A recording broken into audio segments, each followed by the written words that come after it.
Auntie Mame, starring Sherri, Marina, Mame, and Boudreaux as the narrator. We never forgot that Christmas, our first with Uncle Bo. He was so good to Auntie Mame and all of us. He encouraged Auntie Mame to go back to spending like she did before the Depression, which she did, happily repaying Nora and Ito with interest compounded daily. When he found out that St. Boniface wasn't going to allow me to come home for Mardi Gras because St. Boniface doesn't allow the students to go home for every little local holiday. He jumped on the phone and made it happen.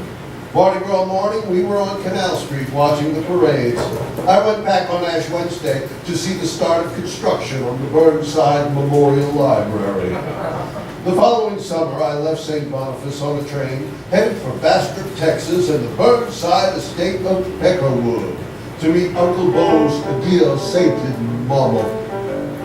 Hey, Mary, child, watch where you're stepping up. Right in your eye. Mother Burnside was a sight in a stiff black wig and stiff black dress, looking like a cross between Caligula and a molting parakeet. She had beady little eyes, an imperious beak of a nose, sallow skin, and breath you could cut with a knife. Auntie Mame, Mother Burnside, I'd like you to meet my nephew, Patrick. Patrick, say hello to Mother Burnside. How do you do, Mother Burnside? Well, my rheumatism's about to kill me, and I have to win something off. Aside from that, I'm fine. I want to thank you for asking. And now let me say good morning to all my dear family. Just waiting around to get my money when I die. Good morning, y'all. Good morning, Mother Burnside. Won't you? Now, Mother Burnside, you know we all love you. Sally Cato, Mother Burnside's first cousin and Uncle Bo's second. She had flaming red hair, though hers looked better than his. She smiled when she spoke like butter would melt in her mouth. Well, this must be the New Orleans lady boasts so highly of. I'm Sally Cato, Miss Dennis. Sally Cato McDougal. Only for 2 more weeks, Mother Burnside. Now, may I call you Mame, sugar? Well, yes, honey. And you must call me Sally Cato. Tell me, how did you and Bo meet? My Auntie Mame had a problem problem. When she was caught short in a conversation, she tended to exaggerate. Her philosophy was, the bigger the tale, the more they believe it. It usually worked. This wasn't one of those times. How did we, well, we met horseback riding. What? Really? Oh yes, honey. We met while riding along a bachelor just up from the Boudreaux. I knew it, I knew it. You know, Beau's a fantastic rider, practically born in a saddle. Oh, I just had the most wonderful idea. I'll host a hunt tomorrow in your honor, Mame. Oh, no, I mean, don't go to any trouble, not on my account. For our Beau's little New Orleans gown? It's no problem at all, sugar. How very kind. However, the thing is, sugar, is that I only know how to ride side saddle. My daddy, the colonel, insisted. He said it's the only way a proper lady should ride. And no one rides side saddle anymore. Well, you're in luck, honey. I just happen to have a lovely side saddle at my stable. And to make it special, I'll let you ride my beautiful Serenity. He'd just love to have you on his back. I've got all the riding gear you'll need. Well, how can I say no? Dinner that evening was an entertaining meal. We found out that the Burnsides were originally from Georgia, according to Mother Burnside's elaborate preamble. Auntie Mame was well lubricated and, prodded by Sally Cato, expounded on her previously unexpressed equine prowess. Uncle Beau just beamed. By the end of the night, the Burnside clan thought they were hosting the greatest horsewoman ever to grace Orleans Parish. The next morning, however... Oh, Patrick, I've never ridden a horse. I've never even so much as looked twice at a horse outside of Jackson Square. You could always say you were sick. No, my little love, I can't embarrass Beau that way. You saw him at dinner. He was so proud. I have to ride. Oh, Patrick, what am I going to do? Right? No use in starting now. Patrick, you must promise me, if I don't come back, you will take care of each other north.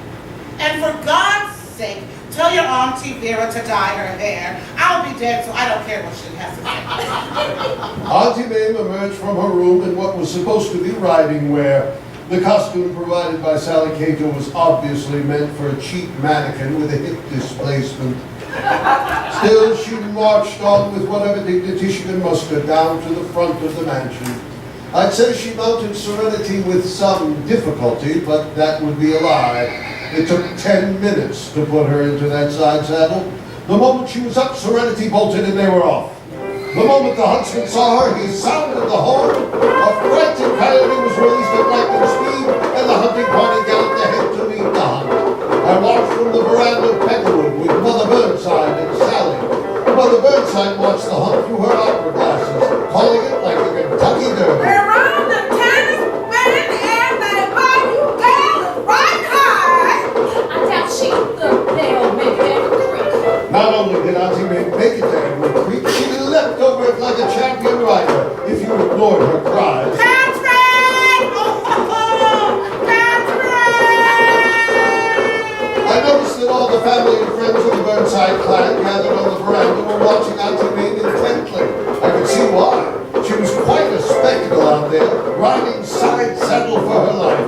I had started wondering what life would be like as a two-time orphan when I heard... Oh, I can't believe it. She's passing the master of the hunt. Blessed mother of Frederick Douglass, she's passing the coyote. Miss Burnside!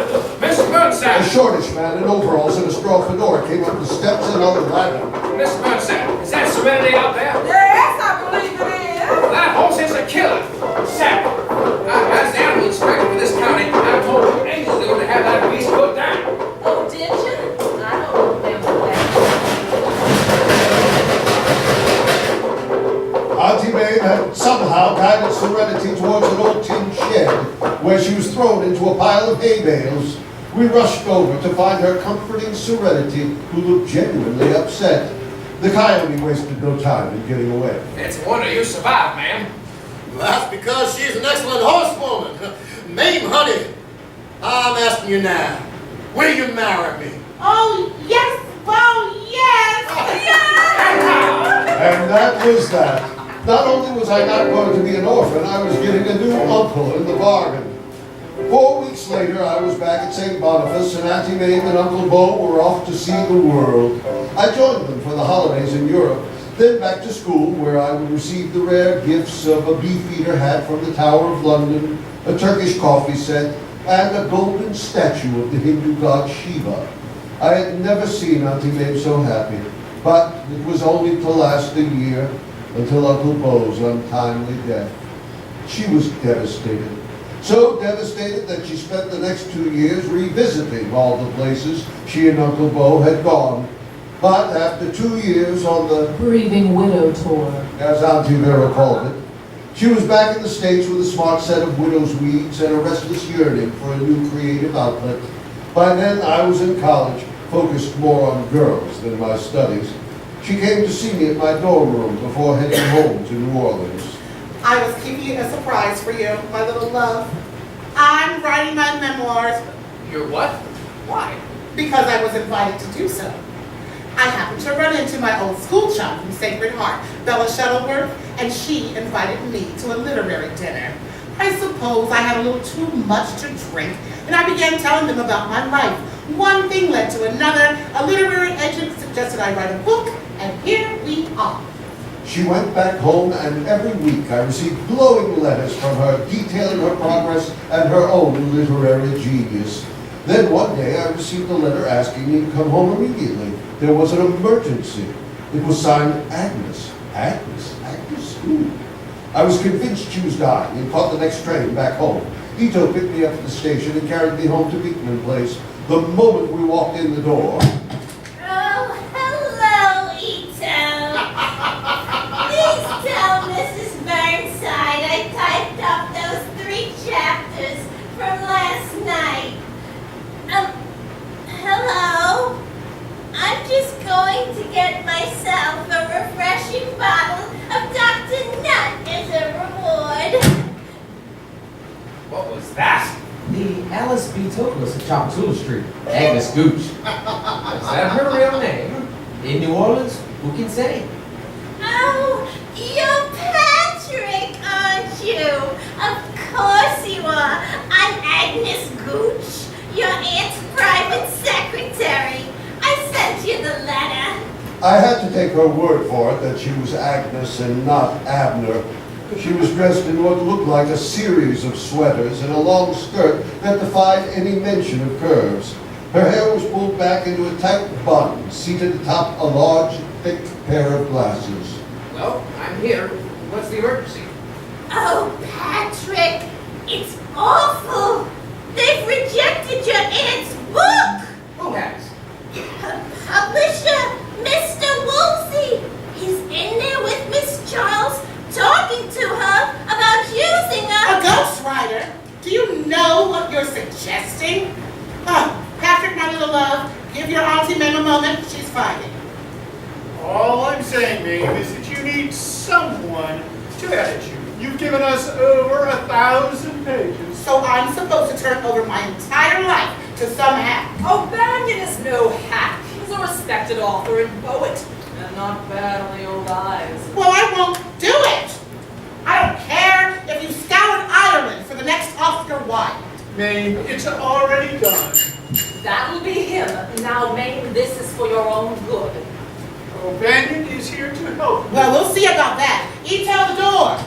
Brian O'Banion entered looking like an advertisement for Brooks Brothers, all tweeds and woolens, with a curious aroma of violets and single malt whiskey. I'm here to see Miss Burnside. You have found her. Mr. O'Banion, I presume. Madam, I would have known you anywhere. I am yours. Yours is the only voice I will hear, the only loveliness I will behold, the only muse to whose tune I shall hearken. It's so beautiful. And that was that. The moment they locked eyes, the decision was made. 3 hours later, O'Banion was on his way to collect his possessions, and Mr. Woolsey and Auntie Vera were collecting cocktails and rethinking their positions. Did I make the right decision? That depends. How much do you like scotch and bleak poetry?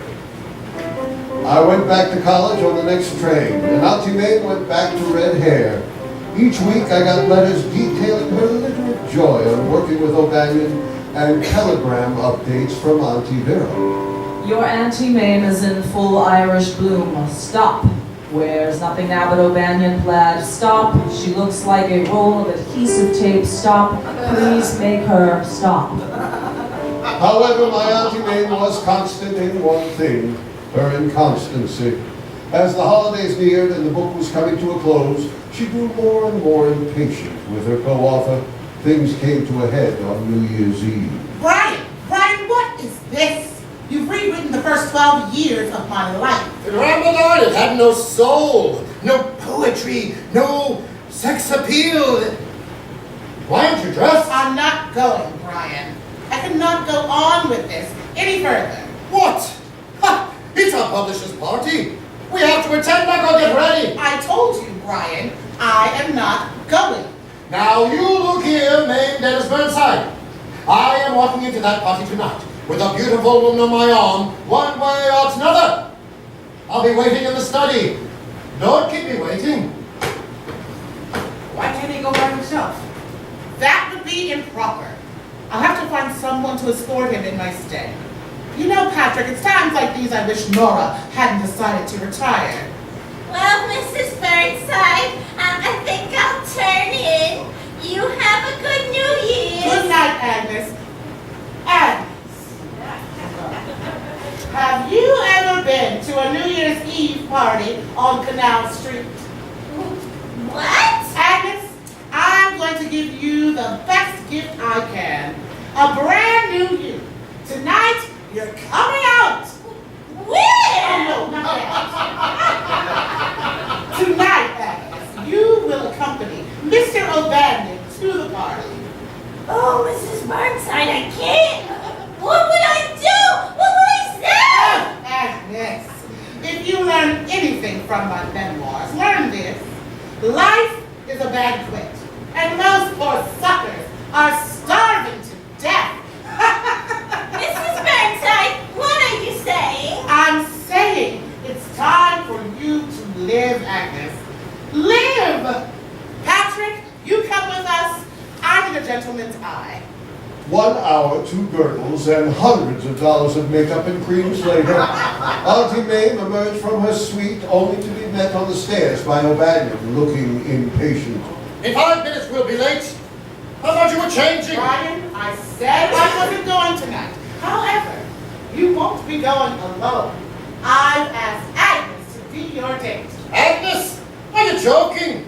She's an offense to the eyesight. I won't do it. Oh, that's too bad.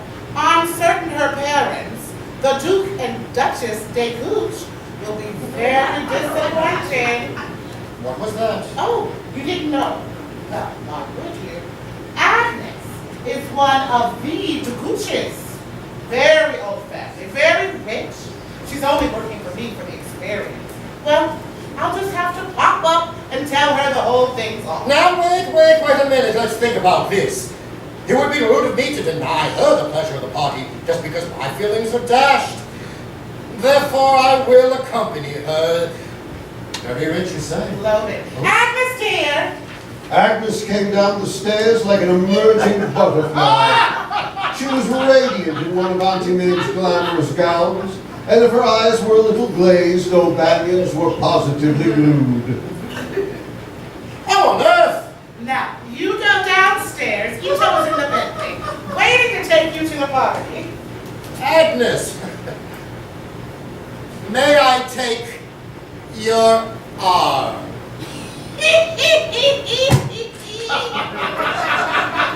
Auntie Mame and I spent the evening talking about Uncle Beau until Ito returned. Then we all had a late dinner at Antoine's during in the new year.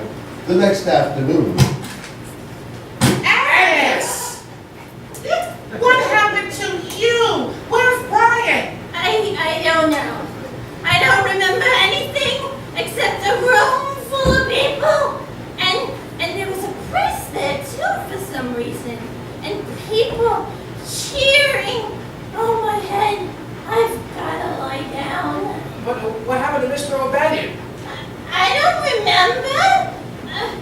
Something about meeting his parents. Mrs. Burnside? Yes, dear. I lived. Now what do? O'Banion had disappeared, leaving behind an unfinished book, a now brunette Auntie Mame, and a bemused Agnes. Still, Auntie Mame pushed on, determined to finish the book herself. For the next few months, with Mr. Woolsey's oversight, she and Agnes continued their work, until it became clear that O'Banion had left something else behind as well. Patrick, darling, you're going to be an uncle. What? It's Agnes. She's pregnant, dear. What? How? I didn't ask for specifics, but I assume in the traditional way. Typically big-hearted, Auntie Mame moved Agnes into Beekman Place until the baby was born. I was finishing up the semester when I met her, Gloria Upson, the most beautiful girl I'd ever seen. In a matter of weeks, I forgot about Agnes and O'Banion and everything else. I was head over heels in love. I couldn't wait any longer. I asked her to marry me. Oh, Patrick, I want to say yes, but But what? I have to ask my father first. And shouldn't you ask your Auntie Mame? Well, I suppose. I know what. Mumsy and Downs are staying at our place in Mandeville this weekend. Why don't we invite your Auntie Mame up so everyone could get acquainted? I could never refuse Gloria. The telephone calls were made and I headed to Beekman Place to fetch Auntie Mame. So, what do you think, Auntie Mame? Patrick, isn't it all a bit sudden? I love her, Auntie Mame. And she comes from a good family. Really bullying folks. Bully folks. You're sounding like Mr. Badcock. Now, Auntie Mame, if you're going to be that Be way... patient with me, Patrick. I'm new to this mother of the groom act. Now, you have to help me choose an outfit for this merry meeting. I have to choose carefully. Etiquette, you know. What's she like, Mother Upjohn? Upson, Auntie Mame. Mrs. Upson. Don't be pedantic, dear. Is she plain or stylish? She's stylish, in a faded sort of way. Sort of like Nora when she was younger. Oh, really? Well, got it. Perfect. She had chosen a silk dress in shades of beige, a large picture hat, and a strand of large pearls Uncle Bo had given her on their wedding night. I feel as if I were going to open a bazaar. You are. How perceptive of you, Patrick. We made the long trek across Lake Pontchartrain to Mandeville into the area known as Beauchamp and onto the sprawling grounds of Upson Downs. The evening was a success. Auntie Mame was at her most captivating, perched delicately on a reproduction Louis XIV love seat where the Upsons could cast sidelong glances at her pearl necklace. Now, Mame, may I call you Mame? Yes, please. Mamie, you think a lot of Patrick. Oh, as does our little Gloria, of course. Yes, and we want to start the kids off right, you know. Give them a good start. I couldn't agree more, Claude. That's why we're here in your charming home. Thank you. Now, Doris and I have given it a lot of thought. And do we both think it's a very good idea? Dear, please, we've decided to give them that. What are we looking at? All of that. All that land just beyond our property line. We want to buy it and give it to the kids. My company will build their houses over there, and their backyard will come right up to ours. And you can put up half of the money as your gift, maybe. But we have to act fast. The property is up for sale. Our development stops at our backyard. Anyone can move in. Any riffraff or undesirable right at our backyard. There's already an author, a musician, a Mr. Godshaw. Godshaw. Not Eve's Godshaw, the famous cellist. How lucky you are to have such beautiful music flowing through the air. And his wife, she is the most brilliant actress. I saw her in Macbeth, and it was Maybe. I don't think you understand. This is an exclusive, restricted community. Exclusive to what? In bit restricted too. Oh, Mame, woman to woman, we don't take well to, well, those kind of people out there. And what kind of people are they? Oh, you know, performers, theatre people, gypsies. We're just nice, normal folks out here. None of that unruly behavior. Those kind are known for. It's not safe to leave your purse in your own car with those types around. And just think of what it does to the property values. We have to make sure we keep out the undesirables. You understand, don't you? Yes. Yes, I believe I do. Well, it seems you've done all the work, even chosen my gift. So, there is nothing left for me to do but invite you all to my place in New Orleans this Thursday for a nice family supper. Oh, but we're flying out to Connecticut early Friday morning. And that's perfect. It will just be an intimate family dinner, black tie and champagne cocktails at 6. Nothing fancy. I could tell Auntie Mame was unhappy, but she never showed it to the Upsons. She went back to New Orleans, and I followed her over the next day. I didn't talk to her until the day of the party because of Gloria. The pearl necklace had given her the wrong idea about my finances, which made dinner shopping a tense encounter. I arrived just before the party on Thursday evening. The place was awash with blue flowers. The dining room table was set for 8, and 2 blue-coated flunkies were decorating the room. All right, what's going on? What do you mean, Patrick? Why are the funeral wreaths? Why are there 8 places set at the table? What's with the flunkies in blue? I am simply trying to make this a memorable evening for you and Gloria. And we're having the Upsons for dinner. Surely you haven't forgotten. I haven't forgotten. Why are there 8 places at the table? This is a family dinner. So I've invited our family. Your Auntie Vera's coming, as is Lindsay Woolsey, and those young men happen to be very talented actors from your Auntie Vera's play that just closed. Yeah, Auntie Vera? Actors? Look here, Auntie Mame. If you and Vera are planning something to stop my engagement... I am simply trying to do what's right, dear. It's terribly hard for actors to find work in the summer. Come on, Auntie Mame. All this? Why? It is apparent that your new fiancé and her family are very conscious of wealth. I just want to show them that we are not lacking in that department. Who's the 8th place set for? Mrs. Burnside! It's time for my pills! Agnes! Yes, Agnes. Look at her. Poor thing. She hasn't anyone but me. You can't find Agnes. Sandy Upson's. Please meet Agnes Goose, my aunt's unwed pregnant secretary. Oh, Mrs. Burnside!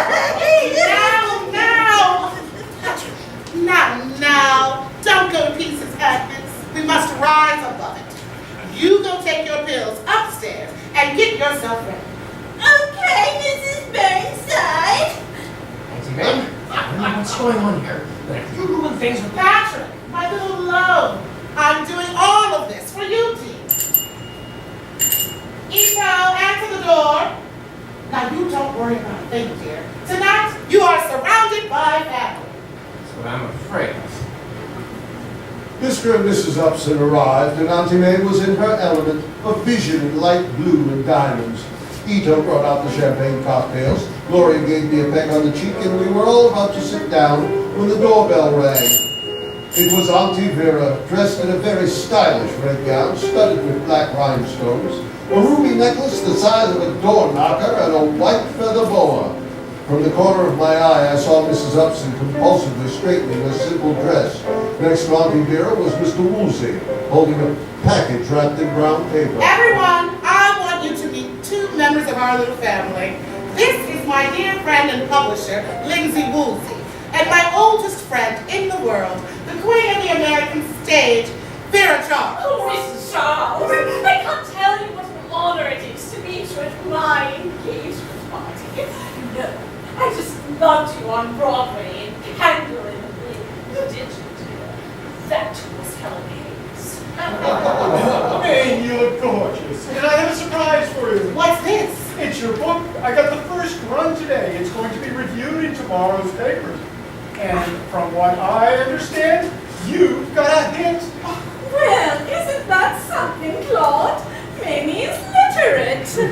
I had no idea. Here, everyone, I brought copies of Life is a Banquet for you. Oh, congratulations, Mame.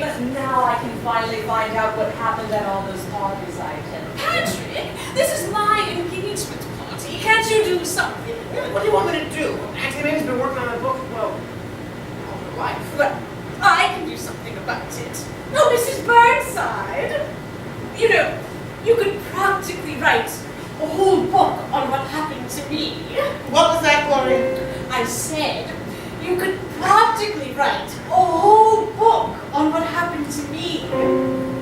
Well, it was the semi-finals of the ping pong championship at our club in Beauchesne. Well, I was winding up for this really terrific backhand shot.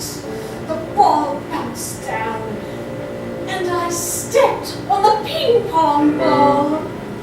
Well, don't you see? It was crushed, smashed flat.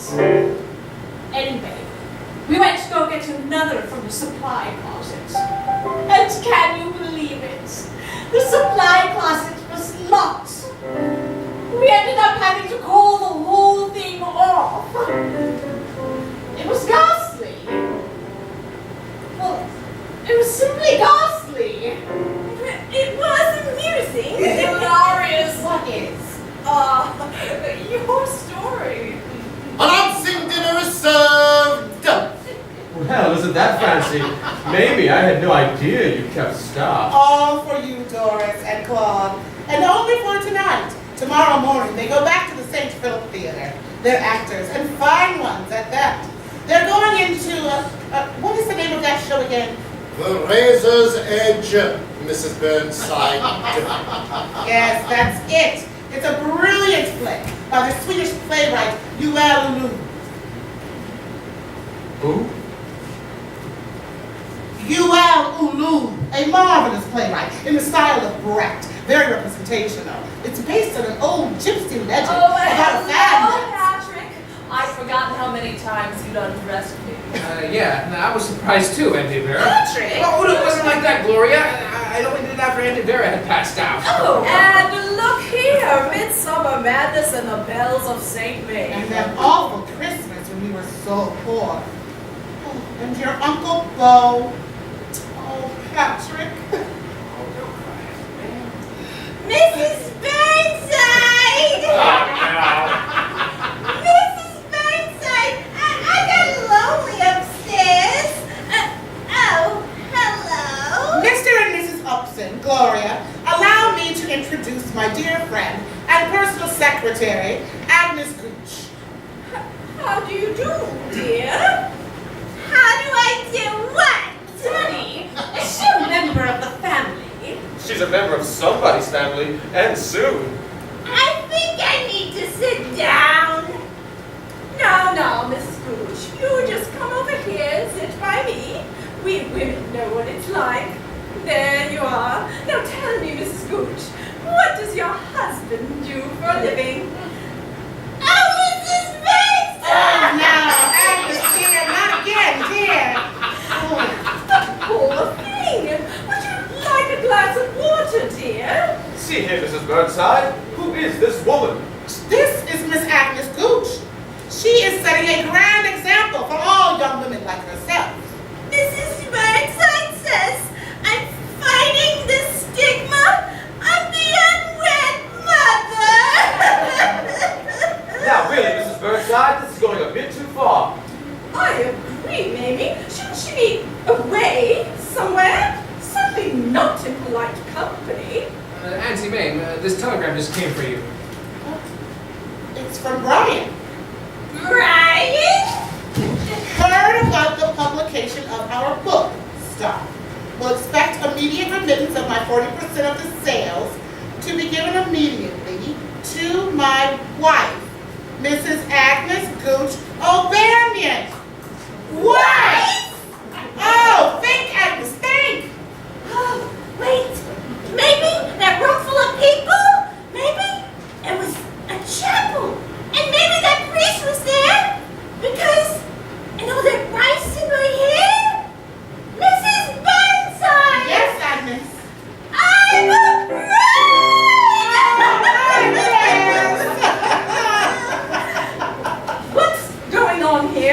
see here, Mrs. Burnside. No, you see here, Mr. Upson.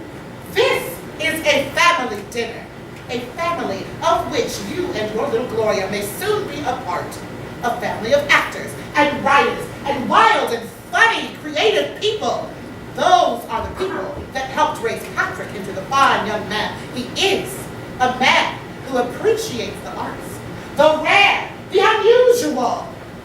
We won't allow you to lock him away in an exclusive community with restrictions on his brain. Does this mean that you won't be helping us purchase the property in Mandeville? What? On the contrary, Mr. Upson, inspired by Agnes' plight, I contacted Eve's God Show about his bid on the property. And today, we purchased the land for the new God Show home for unwed mothers. It's the perfect location. And they will be teaching the women theater, music, dancing. It's going to be wonderful. Oh God! Gypsies! Pregnant! Unmarried! Dancing! Gypsies! Gloria, get your coat. We are leaving. I'm right behind you, Daddy. Gloria! Doris, let's go. There's no need for us to stay here any longer. Goodbye, Patrick. Don't contact me ever again. Thank you for a lovely evening. For the longest time after the door slammed shut, there was a silence in the room. My future wife had walked out of my Auntie Mame's home. All eyes turned to me, but I just looked at Auntie Mame, the lady who raised me to live life for all it's worth, who went to such extremes to show me how I'd forgotten who I was. She looked back at me, pleading with me to understand. How could I not? I finished college and met the woman who became my wife. After a few years, we had a son we named Michael. And then when he was just about the age I was when I met her, we introduced him to his Auntie Mame. Now, remember, Auntie Mame, you have to have him back from Texas by Labor Day. He has to go back to school. Of course, Patrick. That's sometime in November, isn't it? It's in September, and you know. Of course, dear. Michael, my little love. Come show your Auntie Mame all the new words you learned today. Okay, Auntie Mame, see? I wrote down a bunch of words. So you have, dear. Very well done. I'll explain that one to you on the plane. Plane? I thought you were taking Michael down to meet the Burnsides on the train. Changing plans, dear. Mother Burnside is forcing Sally Cato to take her around Dallas instead. Michael and I are going for a quick trip to India. India? Oh, Michael, my little love, I am going to show you a world you never knew existed. And always remember, life is a banquet, and most poor suckers are starving to death.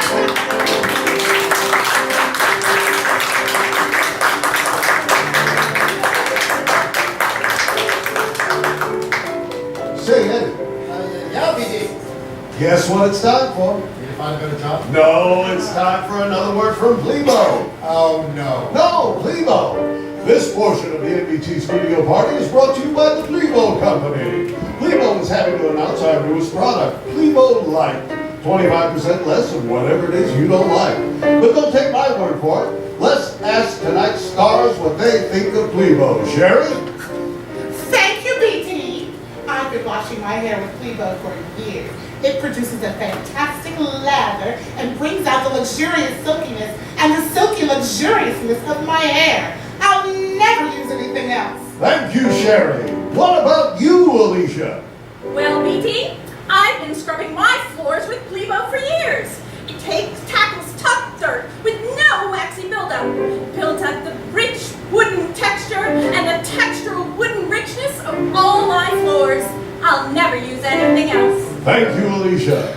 Carol, what do you think of Plebo? Well, BD, I've been drinking Plebo for years. It's the bright, refreshing spot in my day. Nothing else has the refreshing perkiness of the perfect refreshment of an icy cold Plebo. I'll never drink anything else. And there you have it, folks. Everyone loves Plebo. You should love it too. Plebo comes with a money-back guarantee. Simply send the unused portion of your Plebo back, and the Plebo Company will refund the unused portion of your money. Mail your unused Plebo along with a lock of Margaret Orr's hair to the Plebo Company. 987 Slade, Schenectady, New York. I'll repeat that address. That's the Plebo Company, 42 Drunkard Alley, Walla Walla, Washington. Thank you.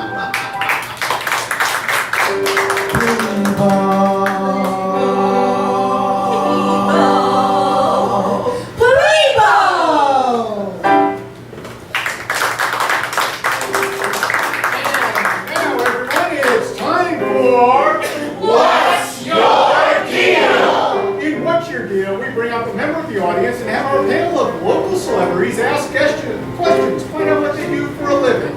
Now let's meet our celebrities. She's the star of such game shows as What's That Smell? And that doesn't go there. She recently completed a 5-parish tour of her new show, I'm Fabulous, You Need Work. Her bi-forwardly gossip column can be seen at the bottom of bird cages all across the parish. Please welcome Miss Dorothy McLain. He's a retired senator from Duplicity Parish and the host of the talk radio program I'm Listening. He's the author of the hit mystery pamphlet, I Don't Know What Happened, and is a frequent guest of the Tangipahoa Parish Sheriff's Office. Please welcome Senator Albert Bellicose. And next, a well-known devotee of all knowledge and ephemera of sand and its particles. His mind sieves through facts and fancies like an hourglass of tar. His most recent foray into the world of PBS miniseries documentaries left nothing on the cutting room floor, coming in at a full minute and a half screen time, leaving 2 hours, 58 and a half minutes for lunch breaks. It was a win-win for all involved. Please welcome Austere Bengals. Our beloved Auntie Mame herself, with myriad memorable stage and screen performances preceding her, and yet many more to come. What's Your Deal is very honored to welcome Miss Sherri Marina. And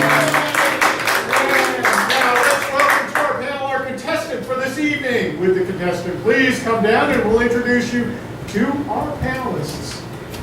The contestant this evening is a salaried employee by the name of Dawn. And now, Kate, our lovely Kate Abreo, will show the audience what it is you do for a living.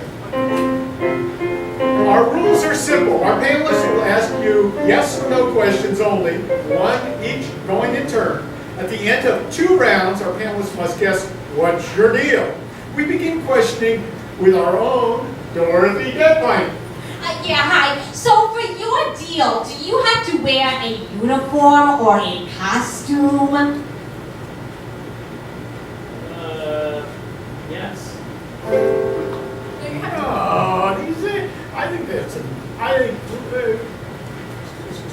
I think for purposes of these questions, the answer is no. Well, sir, do you work outdoors in your job? No.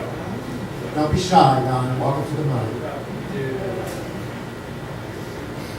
All right, Mr. Penglos. Do you work in the food service industry? Any chance? Yes?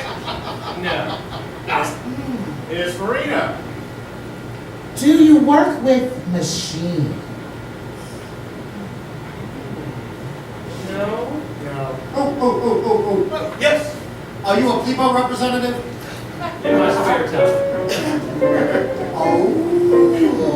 And now back to you for the second question, Miss Deadpine.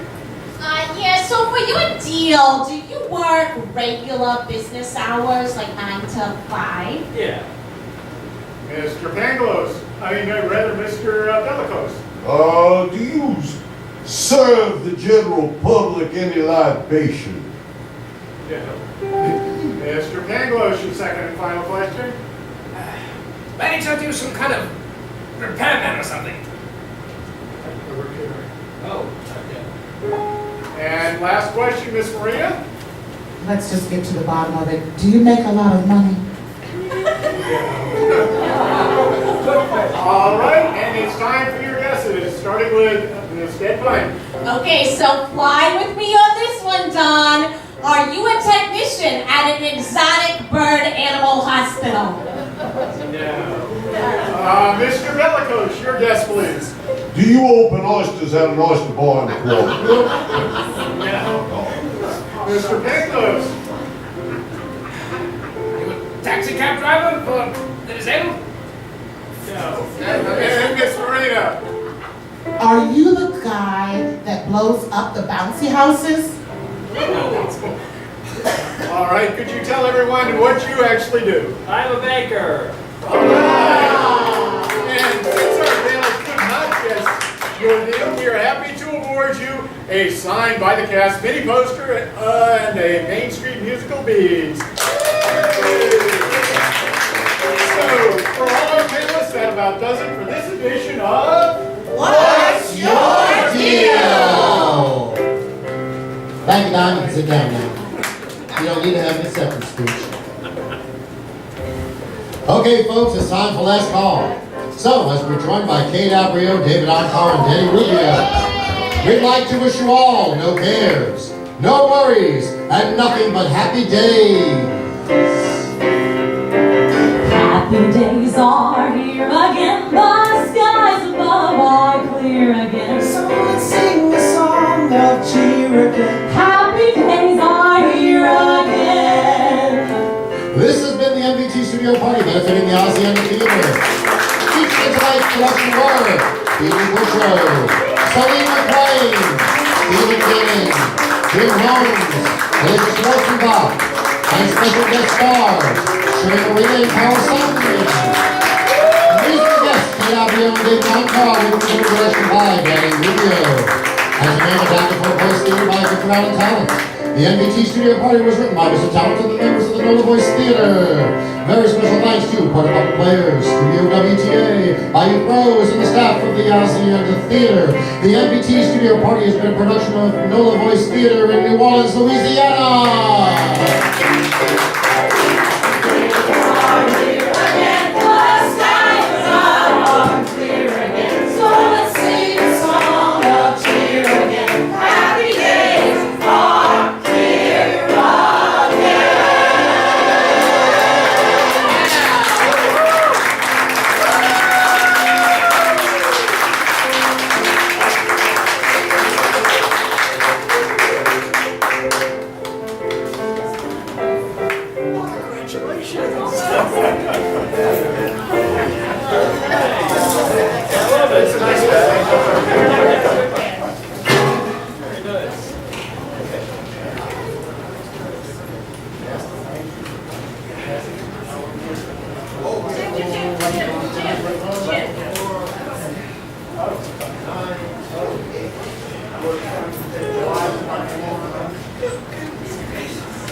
Residuals and royalties. Residuals and royalties. Residuals and royalties. 2, 3. Does it look shaky? Does it look blurry or is it just us? There you go. Yeah, oh, yeah. You want to shift, ladies. Shift. Ladies, shift. To your left. Okay. That's much better.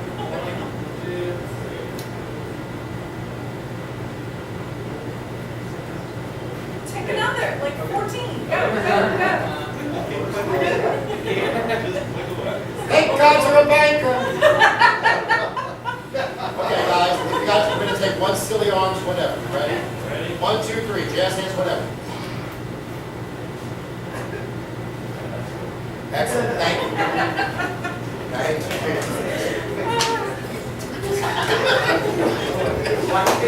Okay.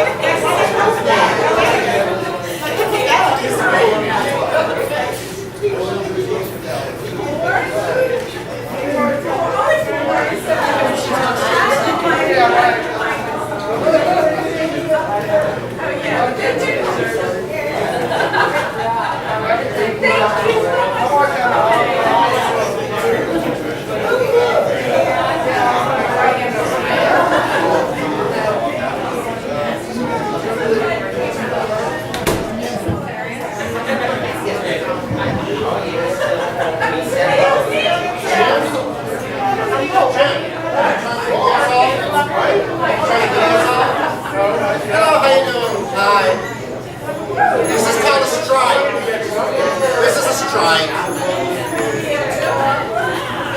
You're going to slay them at the end or something? You always slayed before.